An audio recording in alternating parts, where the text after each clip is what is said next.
और मेरे सारे एमएलए, मंत्री साहबान और बीजेपी की लीडरशिप, मुख्यमंत्री तक, मेरे से उन्होंने ये हर जब अपनी अपनी बात रख के ये बोला भी आपसे ये सबसे ज्यादा काम तो है ही है मिनिस्ट्रीज के, लेकिन पार्टी भी आपसे चाहती है भी अब राजस्थान में जैसे सरकार है उस तरीके से पंजाब में बीजेपी की सरकार बने।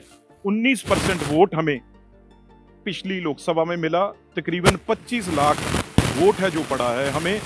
और मैं विश्वास से कह सकता हूँ आगे हमारा अलायंस रहता था अकाली दल से, सिर्फ हम 117 में से 23 सीट लड़ते थे। इस बार हमने 23 सीटें अकेले लोकसभा में जो है वो जीती हैं और हम 10 पे दूसरे नंबर पे हैं। इसलिए मैं विश्वास से ये कह सकता हूँ अब बीजेपी की अगली सरकार है जो मेहनत करके, बीजेपी की सरकार है जो वो मेरी बहुत बड़ी मेरे पे जिम्मेवारी भी है और मेरे सारे पंजाब के बीजेपी के जितने भी वर्कर हैं, लीडर हैं, वो इस भरोसे से लगे हैं। उनको ये इस बार एक जो वोट लोगों ने डाला है, जो प्यार दिया है, उनको भरोसा हो गया भी अगली 2027 में हम अपनी पंजाब में बीजेपी की सरकार लेके आएंगे। ये ठीक नहीं, किसानों की नाराजगी नहीं आप कह सकते। ये कुछ लीडर जो किसान लीडर हैं वो आपने देखा ही है, पहले तो वो कहते थे हम किसी के साथ नहीं हैं, पर अब वो सब लीडरशिप जो राहुल गांधी को, आप एक बात सुनिए, मैं एक स्पष्ट कहना चाहता हूं। आप कहते थे भी हमें जी बीजेपी सरकार आगे नहीं आने देती, हमें रोक के रखती है। ये संगठन थे जो किसान नहीं, किसान को कहां टाइम है यार, खेत से वो अपना ट्रैक्टर चलाता है, मोटर चलाता है, उसे काम है।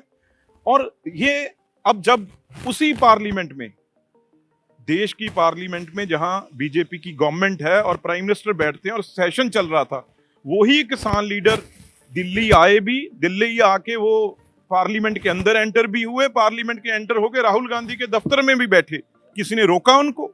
ये गलत भ्रम फैलाया हुआ है और एक बार नहीं 2 बार वो मिलके गए हैं। हाँ, अगर वो कोई भी आदमी बम लेके, पत्थर लेके, कृपान लेके, हथियार लेके आएगा, उसे तो आप राजस्थान से भी कोई जाएगा उसे भी रोका जाएगा।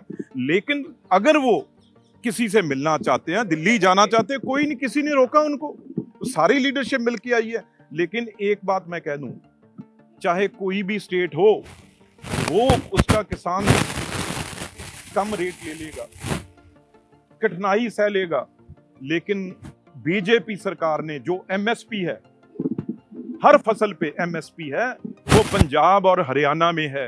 एक दाना भी ऐसा नहीं है जो सरकार नहीं उठाती। तकरीबन 70,000 करोड़ का, 70,000 करोड़ की एमएसपी जो 2 क्रॉप पे, ये कनक है और पैडी है, और उसके अलावा जो गन्ना है और कपास है वो अलग, 1 लाख करोड़ से ऊपर पैसा बन जाता है 1 साल का।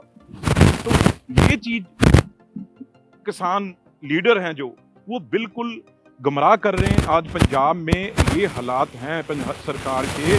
गडकरी साहब ने लेटर लिखी, कोई नेशनल हाईवे है, कोई एयरपोर्ट है, कोई भी ट्रैक है रेलवे का, 1 भी इंच कोई चीज बनने नहीं देते।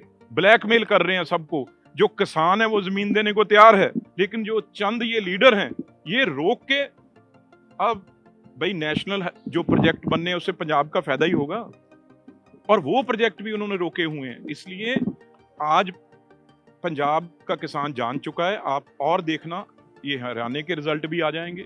अब देखना कैसे दोबारा हमारी वहां भी जीत होगी, और उसके बाद पंजाब में भी किसान, ये गलतफहमी में राजस्थान में मीडिया को भी और लोगों को भी आपके इस बार बताना चाहता हूं, बिल्कुल किसान नहीं, ये सिर्फ किसान लीडर हैं जिनको बाहर से पैसा आता है, बाहर से फंडिंग होती है। वो लोग ये सब खराबा जो कर रहे हैं, लोग इतने तंग हैं सड़कों से, बिजनेस फेल हो चुका है, लोग फैक्ट्रियां बंद करके जा चुके हैं। ये हालात तो पंजाब में इन्होंने किए हुए हैं। इसलिए ये मैसेज है जो बिल्कुल गलत है भी। किसान नाराज हैं, किसान बिल्कुल खुश हैं, लेकिन किसान लीडर हैं वो अपना पेट भरने के लिए ये सारा वो प्रोपेगेंडा चला रहे हैं।